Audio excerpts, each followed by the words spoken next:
gör ett under. Låt din ande falla över mig och låt mig ta emot i kärlek ett helande från dig, så att jag i kraft av denna kärlek kan gå ut och tjäna vad du vill. Jag ber dig, Herre, var mig nära. Jag går dit du vill. Du leder och länkar mina öden.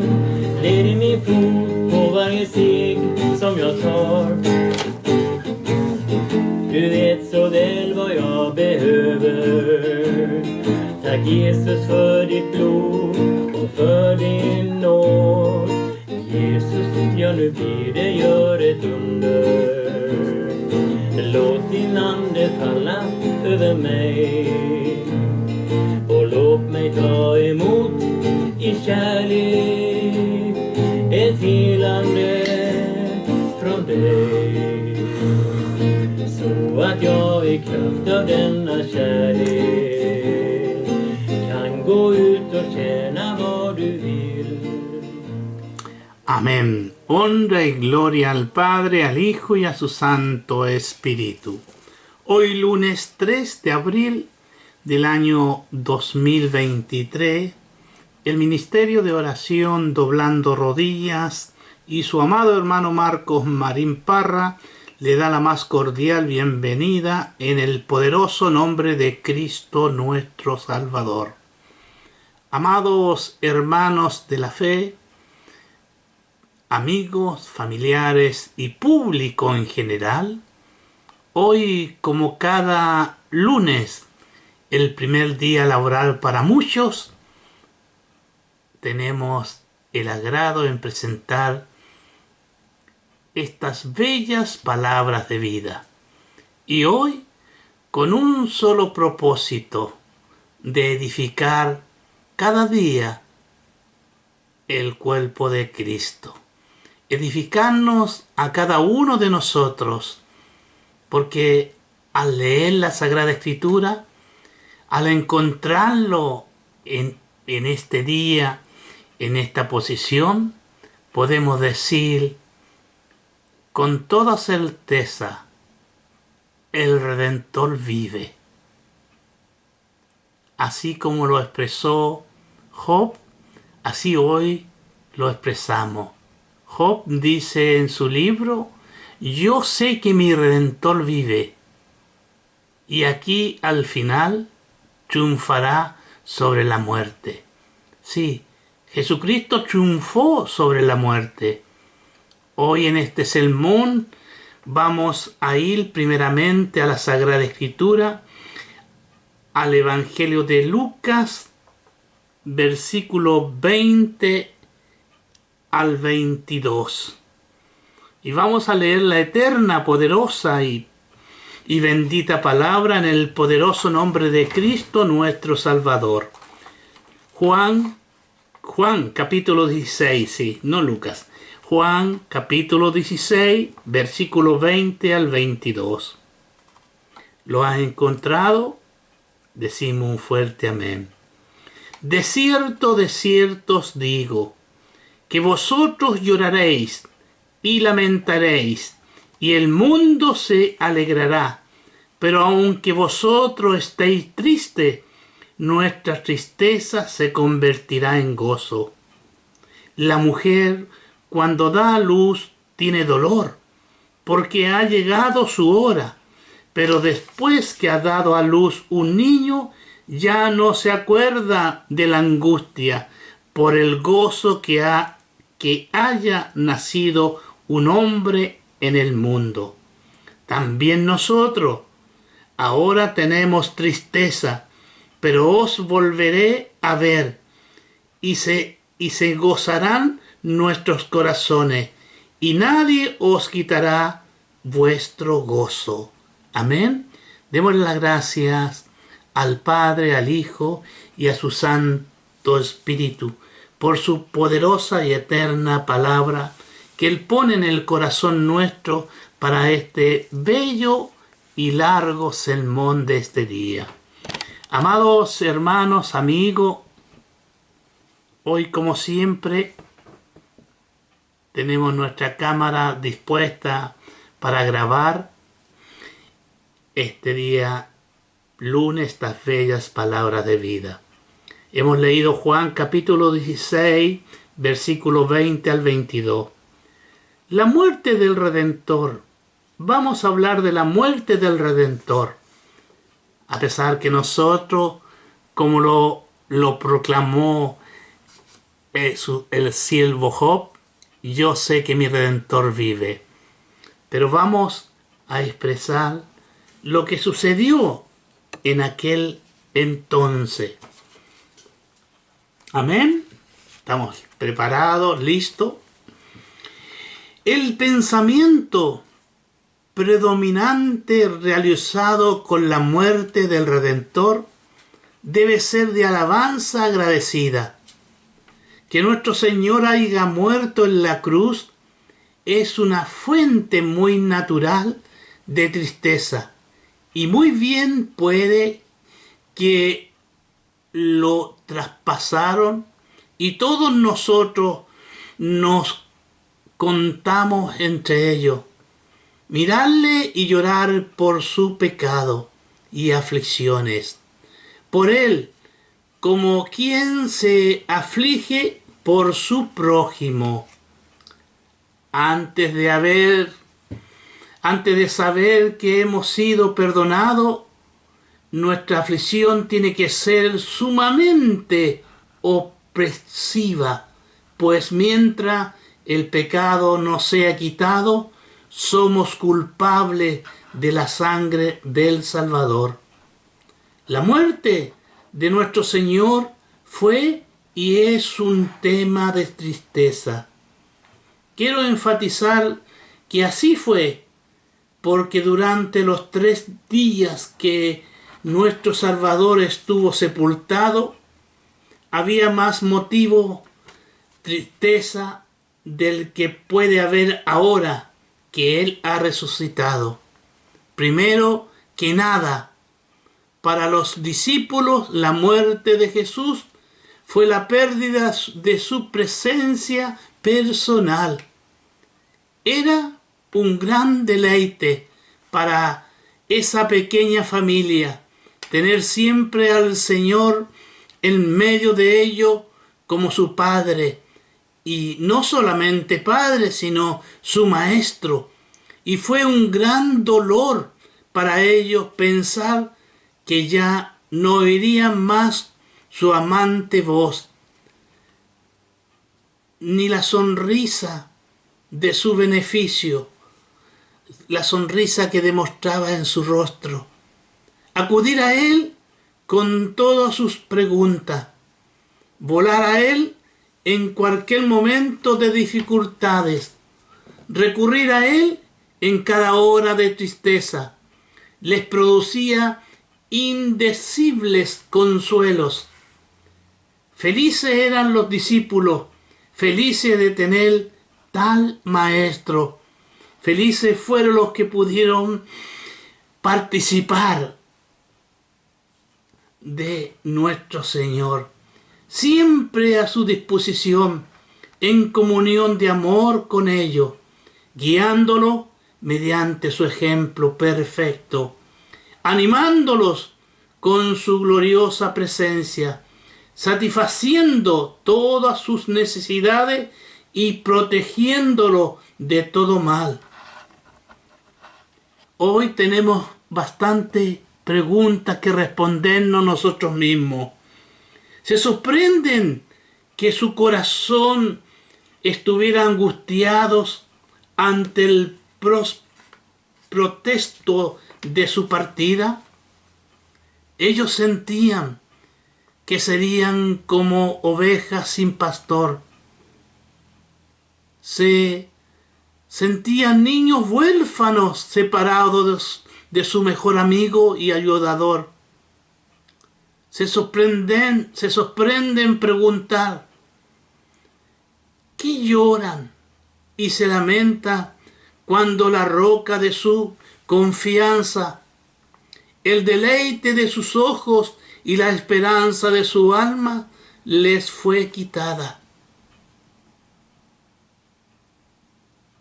¿Qué pensarían si el mejor amigo de ustedes en la tierra le fuese arrancado por una lamentable muerte? Ellos estaban tristes, no solo por su propia pérdida personal, no, por su partida, sino porque él mismo les era muy querido. No podían soportar que se fuera aquel en quien sus corazones centraban todo su afecto. Su tristeza demostraba que sus corazones eran leales a su amado y nunca estarían dispuestos a recibir a otro, ocuparle para que se sentase en el trono de su afecto. Ellos lloraban y se lamentaban porque el Señor de su pecho había partido a su asiento y su asiento quedaba vacío. No podían soportar la ausencia de su bien amado. Como la paloma desea con vehemencia a su compañera, así se lamentaban ellos por aquel amado de sus almas. Y la pregunta es, ¿a quién tendrían en el cielo si Jesús se iba? Y fuera de él nada deseaban en la tierra. Habían enviudado y rehusaban ser consolados. Nada podía compensar la ausencia de Jesús, pues Él era su todo en todo. Por su causa lo habían abandonado todo y le siguieron y ahora no podían soportar perderle. Y así perderlo todo. Ustedes que han perdido a su ser querido, más querido y profundamente reverenciado, será capaz de adivinar qué tipo de tristeza llenaba los corazones de los discípulos cuando su amado le dijo que estaba a punto de partir de ellos y que no le verían por un tiempo. Esta lamentación era natural, y es natural que nosotros también sintamos algo, o mejor dicho, algún pesar, porque nuestro Señor estaba lejos de nosotros ahora. En cuanto a su presencia corporal, aunque confío que ya habremos aprendido a ver la conveniencia de su ausencia y que estamos tan satisfechos por ello que esperamos con paciencia y con quietud su próxima venida. Incrementaba grandemente la tristeza de los discípulos el hecho que el mundo se alegraría cuando el Señor hubiese partido. El mundo se alegra. Sus encornados enemigos lo llevarían apresuradamente al banquillo de los acusados de Pilato y triunfarían cuando forzaron una renueva sentencia de ese gobernante siervo de lo temporal. Se alegrarían al ver cargando su cruz a lo largo de la vía dolorosa. Estarían alrededor de la cruz y se burlarían con sus crueles miradas y con sus designantes expresiones, y cuando muriese dirían: este impostor no podrá hablar más. Hemos triunfado sobre quien menospreció nuestras pretensiones y nos expulsó delante del pueblo. Ellos pensaron que habían apagado la luz, que había comprobado ser dolorosa para sus ojos. Entembrecidos, y por tanto se alegraron, y por causa de su alegría creció el torrento de la tristeza de los discípulos. Hermanos, ustedes saben, cuando experimentamos dolor o estamos sumergidos en la tristeza, cuán amarga es la risa burlona de un adversario que se estula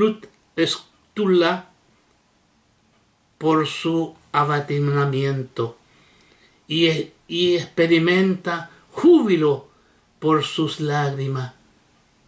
Esto provocaba dolor por la muerte de su Señor. ¿Por qué habría de regocijarse por su causa los malvados? ¿Por qué el insolente fariseo y el sacerdote habrían de insultar su cadáver? Esto refregaba sal en las heridas de los abatidos discípulos e inyectaban una doble dosis de hiel y ajenjo en las copas que ya era lo suficientemente amarga.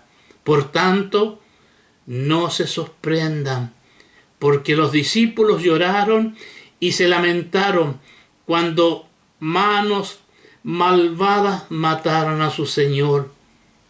Magdalena, llorando junto al sepulcro, estuvo según la guía de su naturaleza, compasiva, y ella fue o mejor dicho, un buen ejemplo para todos los demás.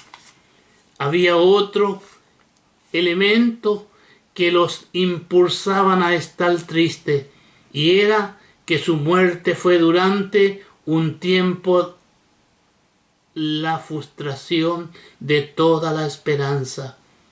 Inicialmente habían esperado anhelantemente un reino temporal, el mismo que sus hermanos judíos esperaban, aun cuando nuestro Señor había moderado sus expectativas y había iluminado sus perspectivas de tal forma que no buscaban ya tanto una soberanía temporal, real. Sin embargo, ese pensamiento que Él era el que había de redimir a Israel todavía permanecía en ello.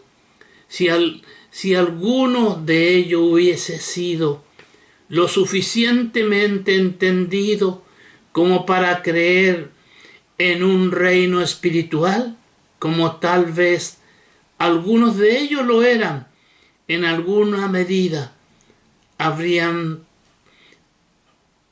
parecidos que todas sus esperanzas se derrumbaban por la muerte de Jesús. Sin un líder, ¿cómo podríamos tener éxito? ¿Cómo podríamos establecer un reino cuando el propio rey fue asesinado? El que fue traicionado por manos cobardes, ¿cómo podía reinar? El que iba a ser rey fue escupido y escarnecido y clavado como un criminal en el patíbulo de la cruz. ¿Dónde estaba su dominio? Él fue cortado de la tierra de los vivos. ¿Quién le serviría ahora?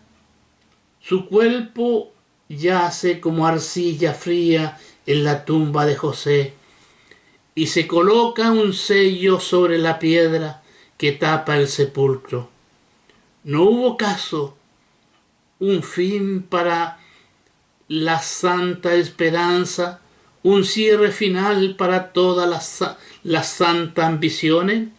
¿Cómo podrían estar felices quienes vieron un fin al sueño más hermoso que su vida? Pobres seguidores del monarca muerto, ¿cómo podrían albergar esperanza en relación a su causa y a su corona?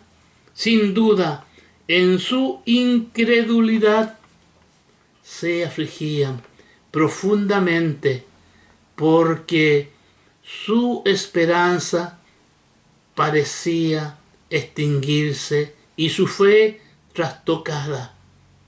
Sabían tan poco del significado del presente y adivinaban tan poco de lo que traería el futuro, que la tristeza llenaba su corazón y que estaban listos a perecer. Debemos recordar que aunando a esto estaban el recuerdo que muchos de ellos guardaban de su amado Señor en su agonía. ¿Quién no se dolería del verle a altas horas de la noche conduciendo apresuradamente del santo retiro en que se encontraba para ser acusado falsamente? ¿Acaso los ángeles no deseaban llorar por simpatía con él? ¿Quién puede reprimir su tristeza cuando Jesús es insultado por criados, ultrajado por seres miserables, abandonado por sus amigos y blasfemándolo por sus enemigos? Ver al Cordero de Dios tan maltratado era suficiente para quebrantar el corazón de un hombre. ¿Quién puede soportar ver sus tormentos reflejados en su rostro o escuchar su angustia expresada en sus dolidos clamores? Tengo sed. Y en una exclamación de agonía más aguda todavía, diciendo: Dios mío, ¿por qué me has desamparado? ¿Cuántos corazones no lloraron de tristezas? ¿Cuántas lágrimas caen al rostro actuar de cada uno de los seguidores de Cristo cuando su Hijo, colgado en el madero, expresó estas palabras: Dios mío, ¿por qué me ha desamparado? Pues en verdad nunca hubo dolor como el dolor de Jesús, ni angustia que se asemeje a su angustia. Sus terribles dolores deben haber traspasado el corazón de todos los hombres de mente recta que contemplaron su abatimiento sin paralelos, y especialmente todos los amantes personales de Cristo deben haber sentido presto a morir cuando vieron que lo maltrataban de esa manera. Oh, abismo del dolor que mi Señor padeció, ¿no habrá otro abismo que les responda? Cuando todas las ondas y las olas de Dios pasan sobre ti, oh Jesús, no seremos sumergidos nosotros también en el dolor. Si en verdad bebemos de tu copa y seremos bautizados por tu bautismo, ahora nos sentamos delante de tu cruz y te contemplamos una hora mientras el amor y el dolor ocupa juntamente nuestra alma. Ahora cada cristiano siente simpatía por él con el simple recuerdo de lo que soportó nuestro Señor.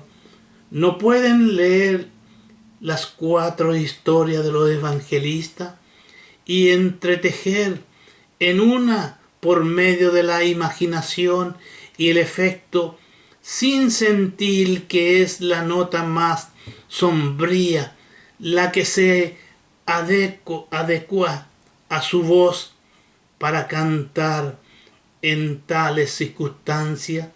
Tiene que haber tristeza. Es natural que lo haya, porque Cristo ha muerto. Uno de los puntos más agudos acerca de nuestra tristeza por la muerte de Jesús es que nosotros fuimos la causa de ella. Dirán mucho, pero ¿cómo? Nosotros crucificamos virtualmente al Señor, porque siendo pecadores, Él debía ser convertido necesariamente en un sacrificio. Sin ninguno de nosotros se hubiese descarriado como oveja. Podemos leer Isaías 53, versículo 6. Entonces nuestro descarramiento no habría sido recogido ni amontonado en su cabeza del pastor. La lanza que atravesó su corazón de un lado al otro fue forjada por nuestra ofensa. La venganza era exigida por los pecados que nosotros cometimos y la justicia exigió su derecho de su mano. ¿Qué amante discípulo rehusaría entristecerse al ver que él mismo ha matado a su Señor? Ahora, hermanos, amigos de este día, ahora juntos, todas estas cosas, pienso que veo abundantemente razones del por qué los discípulos estaban afligidos y por qué debían expresar su aflicción con llanto y lamentaciones. Ellos se lamentaban como los que participan de un funeral, pues los llantos y los lamentos abundaban en funerales orientales. Quiero decir que los orientales son mucho más expresivos que nosotros y por eso en las muertes de sus parientes hace una mayor demostración de dolor mediante fuerte grito y de derramamiento de lágrimas. Los discípulos son descritos usando las mismas enérgicas expresiones para comunicar su tristeza. Vosotros lloraréis y lamentaréis, un dolor digno del sepultado, por quien guarda lutos. Vosotros lloraréis y se lamentaréis. Dice su palabra en Juan 16:20, claramente: de cierto os digo, que vosotros lloraréis y se lamentaréis, y el mundo se alegrará. Pero aunque vosotros estéis tristes, vuestra tristeza se convertirá en gozo. Alábalo, glorifícalo, porque Él vive y hoy vive en ti, en mí y en todos los millares que lo han recibido. Por eso que decimos, mi Redentor vive. Hubo una doble vía de salida para una doble tristeza. Los ojos lloraron y las voces lamentaron la muerte de Cristo.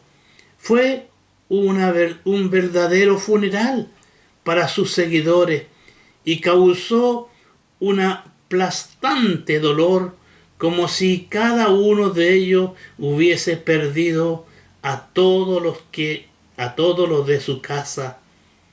¿Quién se sorprenderá de que haya sido así? Tristeza ha llenado vuestros corazones. Dice Cristo, no tenéis espacio para pensar en ninguna otra cosa excepto en la muerte. Su corazón estaba a punto de estallar por la plenitud del dolor, porque les iba a ser quitado. Y ese dolor era tan profundo que podía ser comparado con los dolores más agudos que la naturaleza es capaz de soportar, los dolores del parto de una mujer. Dolores que parecen que se deben acarrear muerte por ello, y compararlos con los cuales la muerte misma podía ser un descanso. La agudeza de su angustia y de la hora de su tribulación era todo lo que podían soportar. Algo más lo habían destruido. Todo esto existieron, así como sus discípulos en aquellos siglos, en aquellos años, sintieron el dolor más profundo, esa estocada que clava ese gran pesar en nuestro corazón. Hoy debemos continuar y hoy debemos seguir celebrando nuestra Pascua, que es Cristo. Claramente, amados hermanos, no le cambiemos nombre a las cosas eternas. No le cambiemos nombre a la palabra del Señor. Hoy vuelvo a repetir que nuestra Pascua es Cristo. Así que no te dejes influenciar por lo comercial que el mundo ofrece en este día. Y no es ninguna sorpresa si sintieron cuando damos una vista retroactiva de lo que soportó el Salvador por nosotros. Meditemos en todo lo que Él tuvo que caminar hacia el Calvario, hacia el Monte de los Olivos. Hasta ahora estamos obligados a conceder que la muerte de nuestro Señor obró dolor, pero hay moderación, aún en el luto más justificable, y no debemos entregarnos a un excesivo dolor y a los pies de la cruz, para que no degeneremos en insensatez. He leído que en algunos países hombres se cuelgan de una cruz, otros lo azotan, y tantas cosas que hace el mundo muy aparte de la Sagrada Escritura, muy aparte de lo que la Biblia nos enseña. Hoy quiero volverte a repetir lo que el lunes pasado lo di a conocer el jueves pasado en el programa Orando por nuestro prójimo. Quiero llevarte a 1 Corintios capítulo 5. y lo di a conocer, capítulo 5, versículo 7. Vamos a leer el 7 y el 8. Dice: limpiaos pues de la vieja levadura, para que seáis nueva masa, sin levadura como soy, porque nuestra Pascua, que es Cristo, ya fue sacrificada por nosotros. Amados hermanos, ya Él pagó por nuestro pecado. Así que celebremos la fiesta con no con la vieja levadura, ni con la levadura de malicia y de maldad, sino con panes sin levadura, de sinceridad y de verdad. Amigo que me escucha, hermano de la fe, si tú deseas celebrar esta fiesta, la Pascua que es Cristo, la puedes hacer.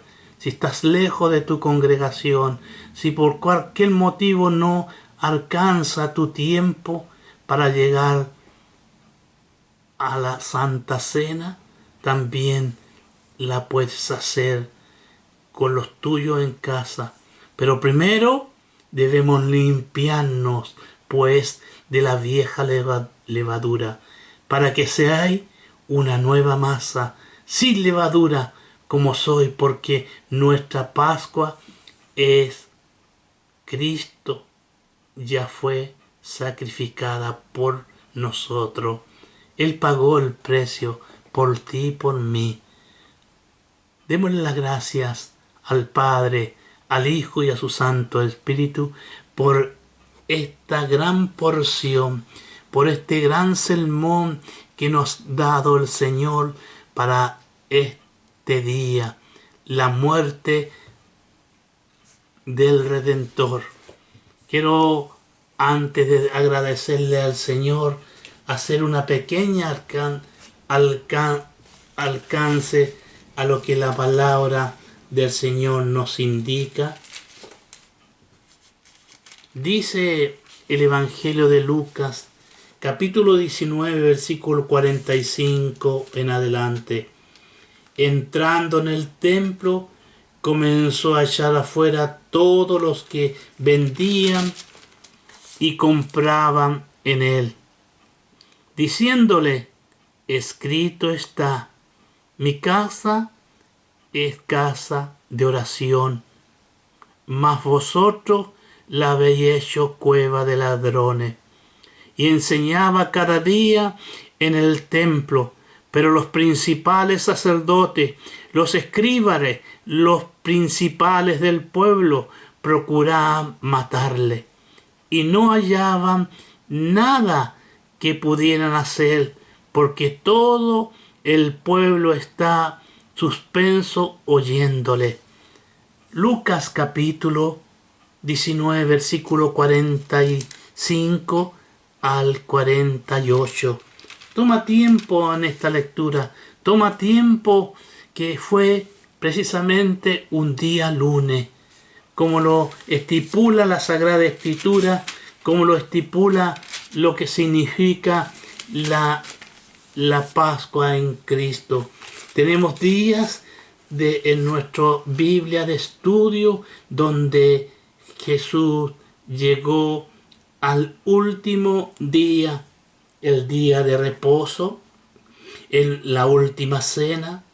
No lo olvidemos que el día miércoles está marcado el día de reposo, el día que Cristo quiso reposar antes de la última cena, antes de compartir el pan y esa copa del nuevo pacto.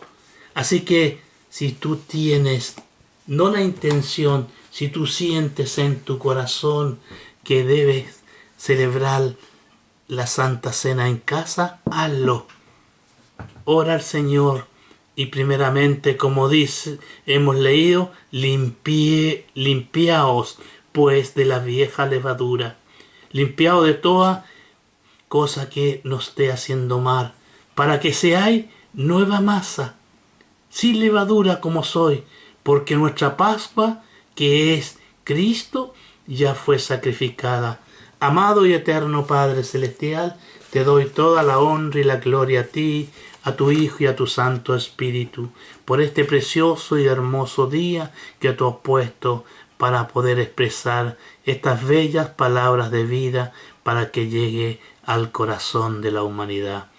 También, Señor, aprovechando que estamos delante de tu presencia, quiero también dejarte en tus manos todas las peticiones que nos entregaron precisamente nuestra hermana Dora Nelly González, que nos envió de allá de Nueva México, León, el jueves pasado. Todas aquellas aflicciones, tanto para cada uno, para Ronnie, para Herminda, para su esposo, para Abigail, para Yuri y para el esposo Héctor, para todos ellos, Señor, con distintas dificultades, hoy la dejamos en tus poderosas manos. Gracias, Padre, gracias, Hijo, gracias, Espíritu Santo. En el poderoso nombre de Cristo, nuestro Señor, le decimos amén y amén. Y será hasta la próxima oportunidad, si Cristo no viene antes. Lo estaremos reuniendo virtualmente el 6 de abril a las 20 horas de Suecia con vuestro programa Orando por el Prójimo. Así que desde antemano tú estás ya invitada. Así que desde Lysekil, Suecia, su amado hermano Marco Marín Parra le envía las más ricas bendiciones. Amén y amén. Que tengas una feliz Pascua con Cristo en tu corazón.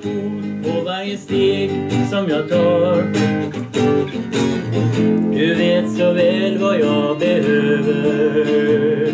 Tack Jesus för ditt blod och för din nåd.